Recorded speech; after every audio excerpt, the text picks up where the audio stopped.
श्री गिरिराज धरण की जय, श्री वल्लभाधीश की जय हो। तो कल कामनाओं के बारे में बात कर रहे थे कि कामना जो है एक तो ये मूल है सभी समस्याओं का एक तरीके से, क्योंकि कामना ही व्यक्ति को बांधती है। कामना जिसके मन में एक बार उत्पन्न हो गई, अब वो फंस गया, क्योंकि कामना की अगर पूर्ति हुई तो लोभ बढ़ जाता है और अगर नहीं हुई तो क्रोध बढ़ जाता है। यानी दोनों ही बातों में, यानी दोनों ही सूरतों में व्यक्ति का पतन, यानी कि अब वो उसका गिरना निश्चित है अगर कामना उत्पन्न हो गई, इच्छा। इसीलिए जो गुणातीत व्यक्ति होता है वो अचाह हो जाता है, वो कामनाओं से रहित हो जाता है। और हमें भी यही करना चाहिए कि हमें कामनाओं की पूर्ति करने की चेष्टा नहीं करनी चाहिए, बल्कि उन्हें खत्म करने की चेष्टा करनी चाहिए, उनकी निवृत्ति करने की चेष्टा करनी चाहिए, पूर्ति करने की नहीं। इसी के बारे में अब आगे हम बात करते हैं कि अब कल जो बच गया था पांचवा श्लोक शेष रह गया था, उसे हम आगे लेकर चलेंगे। चलिए, सांसारिक भोग पदार्थों के मिलने से सुख होता है। हमको जो सुख लग रहा है, पहली बात तो ये भी सुख है नहीं, पर जो सुख की छाया मात्र है। तो ये जो सुख आपको महसूस हो रहा है, ये किससे हो रहा है? सांसारिक भोग पदार्थों के मिलने से। यह मान्यता कर लेने से ही कामना पैदा होती है, और ये हमारी मान्यता है। जैसा अभी मैंने बताया कि वास्तविक सुख ये है नहीं, पर हमको लगता है कि सुख कैसे मिलेगा। हमारी क्या मान्यता है कि संसार के सुख, संसार के पदार्थ है ना, संसार के विषय, संसार के भोग जब हमको प्राप्त हो जाएंगे तो हम सुखी हो जाएंगे। हमको जब धन प्राप्त हो जाएगा, हम बहुत पैसे वाले हो जाएंगे तो हम सुखी हो जाएंगे। हमारा जो है, किसी को अगर संतान उत्पन्न नहीं हो रही है, संतान प्राप्ति हो जाती है तो सुखी हो जाएंगे। ऐसे अनेक लोगों की मान्यताएं होती है अलग अलग तरीके से। आगे, यह कामना जितनी तेज होगी उस पदार्थ के मिलने में उतना ही सुख होगा। और जितनी तीव्र व्यक्ति की कामना होती है, जब वो व्यक्ति को वो भोग, जब वो भोग उसके पास आ जाता है, जब वो उस विषय वो उसके पास आ जाता है, या फिर उसे वो पदार्थ प्राप्त हो जाता है, तब उसे उतना ही सुख प्राप्त होता है। आगे, वास्तव में कामना की पूर्ति से सुख नहीं होता। जब मनुष्य किसी पदार्थ के अभाव का दुख मानकर कामना करके उस पदार्थ का मन से संबंध जोड़ लेता है, तब उस पदार्थ के मिलने पर, अर्थात उस पदार्थ का मन से संबंध विच्छेद होने पर अभाव की मान्यता का दुख मिट जाता है, सुख प्रतीत होता है। आपको सुख बस लगने लगता है कि हाँ मुझे सुख प्राप्त हो गया, सुख हो नहीं, मिला नहीं है, सुख बस प्रतीत हो रहा है, लग रहा है कि मैं सुखी हो गया। वास्तविक सुख हम मनुष्य को सिर्फ और सिर्फ परम सुख, परमानंद यानी भगवत प्राप्ति और अध्यात्म से ही प्राप्त होता है। क्योंकि अविनाशी के बच्चे हैं, तो अविनाशी को अविनाशी का ही सुख चाहिए। मेरी बात को ध्यान से समझिएगा, क्या कहना चाह रहा हूं। हम सुख ढूंढ रहे हैं संसार में, यानी कि प्रकृति में, और हम खुद हैं अविनाशी के अंश, हम प्रकृति के अंश हैं नहीं। तो अविनाशी का अंश प्रकृति के अंश में सुख ढूंढ रहा है, वो कैसे हो सकता है? प्रकृति के अंश को प्रकृति से सुख मिलता है और अविनाशी के अंश को अविनाशी से सुख प्राप्त होता है। तो अविनाशी को अविनाशी का ही सुख चाहिए, यानी अध्यात्म भगवत प्राप्ति का सुख जो है वो वास्तविक सुख है हमारे लिए। प्रकृति द्वारा जनित ये शरीर है, इसलिए इस शरीर को प्रकृति द्वारा जनित भोजन चाहिए, जल चाहिए, सब कुछ। आत्मा को नहीं चाहिए। आत्मा को, और हम वास्तविकता में तो हम क्या है, ये आत्मा है। क्योंकि जब इस शरीर में से आत्मा निकल जाती है तो ये मृत शरीर किसी काम का नहीं रहता। तो इस शरीर की आपके बारे में सोचने से कोई फायदा नहीं है। तो ये शरीर की बात नहीं हो रही, ये जो हमारा जो वास्तविक स्वरूप है, उसे जो सुख चाहिए, उसे जो वास्तविक आनंद चाहिए, वो परमानंद अध्यात्म के द्वारा ही प्राप्त हो सकता है, प्रकृति द्वारा जनित किसी भी विषय भोग से नहीं हो सकता। ये पक्की बात है, ये नियम है। ऐसे आगे, यदि वह पहले से ही कामना न करे तो पदार्थ के मिलने पर सुख और न मिलने पर दुख होगा ही नहीं। ये तो हम भी जानते हैं, जब हमने किसी चीज की कामना नहीं करी है और फिर हमें अगर कोई पदार्थ मिलता है तो उसके लिए हमें कोई इतना सुख प्राप्त नहीं होता, जिसकी हमने कामना नहीं करी। तो कोई ना तो हमें कुछ सुख मिलेगा, ना कोई दुख मिलेगा, नहीं, क्योंकि हम वो चीज चाहते ही नहीं थे। आ गई तो ठीक, नहीं आई तो भी ठीक। ऐसे आगे, मूल में कामना की सत्ता है ही नहीं, क्योंकि जब काम्य पदार्थ की ही स्वतंत्र सत्ता नहीं है तब उसकी कामना कैसे रह सकती है। इसलिए सभी साधक निष्काम होने में समर्थ है। और सभी निष्काम होने में समर्थ तो है, निष्काम तो सभी हो सकते हैं पर होना चाहते नहीं है, बाकी हो तो सकते हैं। आगे, द्वंद्वैर विमुक्ता सुख दुख संगे, वे भक्त सुख दुख हर्ष शोक राग द्वेष आदि द्वंद्वों से रहित हो जाते हैं, कारण कि उनके सामने अनुकूल प्रतिकूल जो भी परिस्थिति आती है उसको वे भगवान का ही दिया हुआ प्रसाद मानते हैं। कि भैया जो भी परिस्थिति आई है वो क्या है, भगवान का दिया प्रसाद है, भगवान का मेरे लिए कोई ना कोई, भगवान कभी किसी का बुरा नहीं कर सकते, और जब वो किसी का बुरा नहीं कर सकते तो उनके द्वारा ये जो विधान रचा गया है ये भी मेरे कल्याण के लिए ही है। मंगल भवन मंगल ही कर सकते हैं, अमंगल तो भगवान कर ही नहीं सकते। तो उनके द्वारा आपको जो प्रतिकूल परिस्थिति भी आई है वो प्रतिकूल परिस्थिति भी आपके किसी मंगल विधान के लिए ही आई है। कि आप वो क्या ही है कि आपका पुराने पाप नष्ट हो रहे हैं, क्योंकि आपने ऐसे कर्म किए थे जिसकी वजह से आपका ऐसा प्रारब्ध रचा गया है कि आपको प्रतिकूल परिस्थिति आई है। प्रतिकूल परिस्थिति आने का कारण क्या है, हमारे कर्म, हमारे पूर्व के किए हुए कर्म ही तो है जो हमारा प्रारब्ध बनकर अब हम जिन्हें हम अब भोग रहे हैं। तो वो हमारी गलती थी, तो अब भगवान ने उन्हें भेज के, वो प्रतिकूल परिस्थिति को भेजकर हमारा वो पाप खत्म कर दिया, उस पाप का नाश हो गया, क्योंकि उसका अब हमें दंड मिल गया। और क्या पता उसका दंड तो कई गुना ज्यादा मिलना हो सकता है कि कई गुना ज्यादा मिलना वाला हो, पर भगवान ने उसे कम करके इतने से में ही खत्म कर दिया, क्योंकि हम भगवान का भजन करते हैं। इसलिए आगे, उनकी दृष्टि केवल भगवत कृपा पर ही रहती है, अनुकूल प्रतिकूल परिस्थिति पर नहीं रहती। कि बस हर चीज में किसकी कृपा है, भगवान की कृपा है। अतः जो कुछ होता है वह हमारे प्यारे प्रभु का ही मंगलमय विधान है, ऐसा भाव होने से उनके द्वंद्व सुगमता पूर्वक मिट जाते हैं। फिर कोई द्वंद्व नहीं रहता कि भैया ये सही है गलत, सब कुछ भगवान का किया है तो सब कुछ सही है, भगवान जाने, मेरा काम तो है उनका भजन करना, अब बाकी तो वो जाने। नारायण तो बैठ के अपनो भवन भुआर, भगवान जाने। ऐसा आगे, भगवान सबके सुहृद है, सुहृद सर्वभूता नाम, गीता में बताया था भगवान ने 5वें अध्याय में। उनके द्वारा अपने अंश यानी जीवात्मा का कभी अहित हो ही नहीं सकता। जैसा अभी मैंने बताया था, भगवान कभी किसी का अमंगल नहीं कर सकते।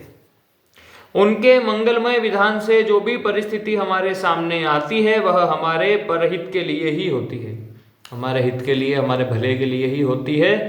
इसलिए भक्त भगवान के विधान में परम प्रसन्न रहते हैं। शरीर, इंद्रियां, मन, बुद्धि को अनुकूल प्रतिकूल परिस्थिति का ज्ञान होने पर भी ऐसी परिस्थिति क्यों आ गई, ऐसी परिस्थिति आती रहे, आदि विकार द्वंद्व उनमें नहीं होते। मतलब अगर प्रतिकूल परिस्थिति आती है तो क्या कहता है कि ऐसी परिस्थिति क्यों आई, और अगर अनुकूल परिस्थिति आती है तो क्या कहता है कि ऐसी परिस्थिति आती रहे। तो ये जो द्वंद्व है, आए और ना आए, ये एक भक्त में नहीं होता, क्योंकि उसके लिए सब कुछ भगवान का रचा हुआ होता है, भगवान का मंगल विधान होता है, वो इसके बारे में विचार नहीं करता। ऐसा आगे विशेष बात दूसरी, द्वंद्व यानी राग द्वेष आदि ही विषमता है जिनसे सब प्रकार के पाप पैदा होते हैं। राग और द्वेष हमने पहले भी बात करी है, संसार में हमारा जितने भी संबंध है वो ये दो ही भाव से होते हैं, या तो हमारा किसी से राग होता है या हमारा किसी से द्वेष होता है। राग करो तो ये दो ही संबंध है हमारे इस संसार में लोगों से, राग और द्वेष के, और इन्हीं से सारी विषमताएं आ रही हैं, इन्हीं से सारे दोष उत्पन्न हो रहे हैं, इन्हीं से सारे पाप उत्पन्न हो रहे हैं। आगे, अतः विषमता का त्याग करने के लिए साधक को नाशवान पदार्थों के माने हुए महत्व को अंतःकरण से निकाल देना चाहिए। द्वंद्व के दो भेद है। पहला स्थूल यानी कि व्यावहारिक द्वंद्व, मतलब सुख दुख, अनुकूलता प्रतिकूलता आदि स्थूल द्वंद्व है। जो सुख है दुख है, ये जो द्वंद्व है, दो द्वंद्व मतलब दो, दो भाव, कभी ये कभी वो, कभी ये कभी वो, कभी हाँ कभी ना, कभी सही कभी गलत, ये द्वंद्व है, ये दो भाव, ये द्वंद्व की बात हो रही है। तो जब सुख दुख, अनुकूलता प्रतिकूलता, ये जो द्वंद्व है इन्हें स्थूल द्वंद्व का द्वंद्व कहा जाता है। प्राणी सुख अनुकूलता आदि की इच्छा तो करते हैं पर दुख प्रतिकूलता आदि की इच्छा नहीं करते। यह स्थूल द्वंद्व मनुष्य पशु पक्षी वृक्ष आदि सभी में देखने में आता है, और ये तो सभी के अंदर होता है। सभी को सुख चाहिए और दुख नहीं चाहिए। दूसरा द्वंद्व होता है सूक्ष्म द्वंद्व, सूक्ष्म यानी कि आध्यात्मिक द्वंद्व। अब ये क्या है? यद्यपि अपनी उपासना और उपास्य को सर्वश्रेष्ठ मानकर उसको आदर यानी महत्व देना आवश्यक एवं लाभप्रद है, तथापि दूसरों की उपासना और उपास्य को नीचा बताकर उसका खंडन निंदा करना सूक्ष्म द्वंद्व है, जो साधक के लिए हानिकारक है। ऐसा हमें हमेशा ध्यान रखना चाहिए। अच्छा हुआ ये बात आ गई, कभी हमने पहले करी भी नहीं थी। क्या कि जो हमारा उपासना का मार्ग है, कि हम वैष्णव हैं, हम शैव हैं, हम शक्ति के उपासक हैं, हम किसी ना किसी की उपासना करते हैं, अपने इष्ट की उपासना करते हैं, तो हमें अपनी उपासना में और अपने उपास्य देव में हमेशा दृढ़ रहना चाहिए कि हाँ, मेरे उपास्य देव सर्वसमर्थ है, कर्तुम अकर्तुम अन्यथा। वो सर्वसमर्थ है, सर्वशक्तिमान है, सर्वज्ञ है, वो सब कुछ कर सकते हैं, वो सब कुछ जानते हैं, ये मेरे इष्ट है और ये मेरे लिए सब कुछ है और ये सर्वश्रेष्ठ है। ऐसा भाव भी आपके मन में है तो कोई दिक्कत नहीं है। पर दिक्कत कब आ जाती है? जब आप दूसरे की उपासनाओं का खंडन करना शुरू कर देते हैं, उन्हें गलत ठहराना शुरू कर देते हैं, अपने इष्ट को, अपने भगवान को, अपने देवी देवताओं को उनसे ऊंचा समझना शुरू कर देते हैं। ये जो भाव होता है कि किसका भगवान बड़ा, ये साधक को नीचे गिरा देता है। क्योंकि इस ब्रह्म तो एक ही है, एको ब्रह्म द्वितीय नास्ति, दूसरा कोई ब्रह्म है ही नहीं।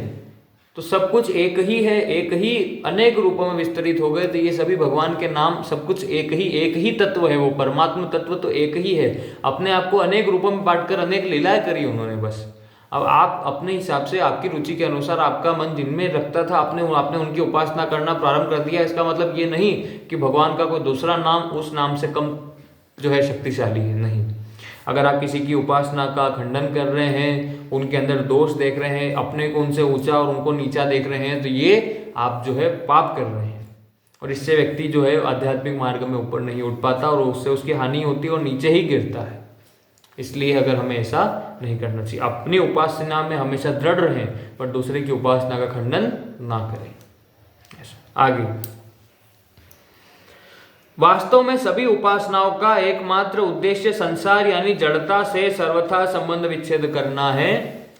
साधकों की रुचि, श्रद्धा, विश्वास और योग्यता के अनुसार उपासनाओं में भिन्नता होती है। जैसा हमने पहले भी बात करी, हमारी रुचि के अनुसार हम अलग अलग उपासनाओं में जाते हैं। हम ठाकुर जी की सेवा कर रहे हैं कि भगवान श्री राम को पूजने वाले हैं, भगवान श्री विष्णु को, नारायण को पूजने वाले हैं, शिव जी को पूजने वाले हैं, गणेश जी को पूजने वाले हैं, माता यानी शक्ति के उपासक हैं हम। किसके? ये हमारी रुचि के अनुसार और हमारे पूर्व कर्मों के अनुसार भी होता है कि हमारे पूर्व में जो है हमारी चेतना कैसी थी, कर्म कैसे थे हमारे, उसके अनुसार भी होता है।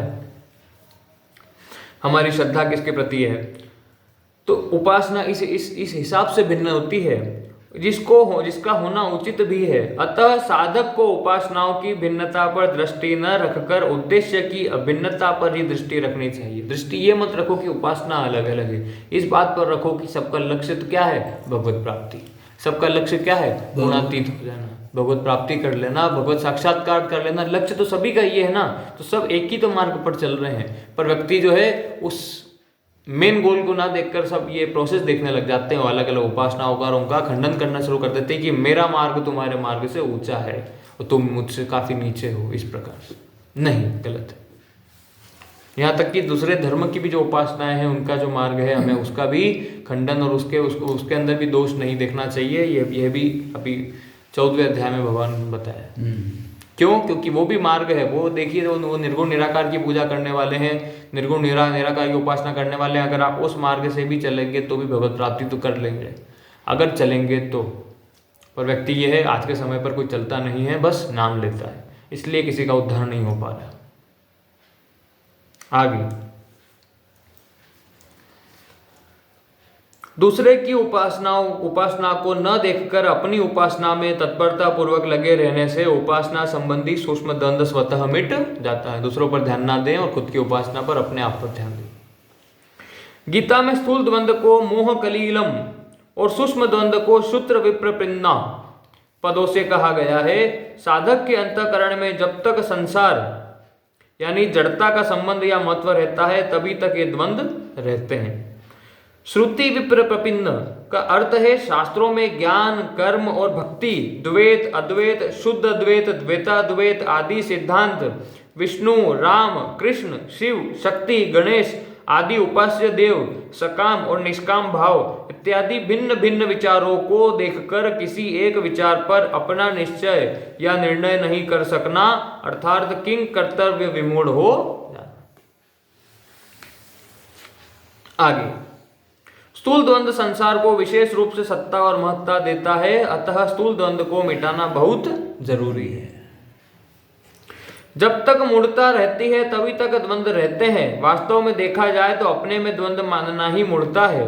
राग, द्वेष, सुख, दुख, हर्ष, शोक आदि द्वंद्व अंतःकरण में होते हैं, स्वयं अपने स्वरूप में नहीं। ये भी हम पहले से जानते हैं कि ये जो विकार जो है ये किसके अंदर है? ये शरीर, ये सब मन की उपज है, बुद्धि की उपज है। वास्तविक जो हमारा स्वरूप है आत्मा, उसके अंदर तो कोई विकार होता ही नहीं है। ऐसा आगे अंतःकरण जड़ है और स्वयं चेतन एवं जड़ का प्रकाशक है, अतः अंतःकरण से स्वयं का संबंध है ही नहीं, केवल मान्यता से ही यह संबंध प्रतीत होता है। यह सभी का अनुभव है कि सुख दुख आदि द्वंद्वों के आने पर हम तो वहीं रहते हैं। ऐसा नहीं होता कि सुख आने पर हम और होते हैं तथा दुख आने पर और। व्यक्ति तो वही रहता है, परंतु मूढ़तावश इन सुख दुख आदि से मिलकर सुखी और दुखी होने लगते हैं। यदि हम इस आने जाने वालों से न मिलकर अपने स्वरूप में स्थित या स्वस्थ रहें तो सुख दुख आदि द्वंद्वों से स्वतः रहित हो जाएंगे। इसलिए साधक को बदलने वाली अर्थात आने जाने वाली अवस्थाओं को सुख दुख हर्ष शोक आदि पर दृष्टि न रखकर कभी न बदलने वाले अपने स्वरूप पर दृष्टि रखनी चाहिए जो सब अवस्थाओं से अतीत है। इस पर बाकी का शेष कल करें। वही पूरा नहीं हुआ? अच्छा, तो शेष कल करें। अभी टाइम है ना? तो पर बड़ा बहुत ही। ओम शांति शांति शांति। श्री गिरिराज धरण की जय, श्री गोवर्धन नाथ की जय, श्री वल्लभाधीश की जय, परम दयाल श्री गुसाई जी की जय, श्री विठल नाथ जी की जय, श्याम सुंदर श्री यमुने महारानी की जय। जय जय श्री राधे पूछरी के लोटा की हो प्यारे।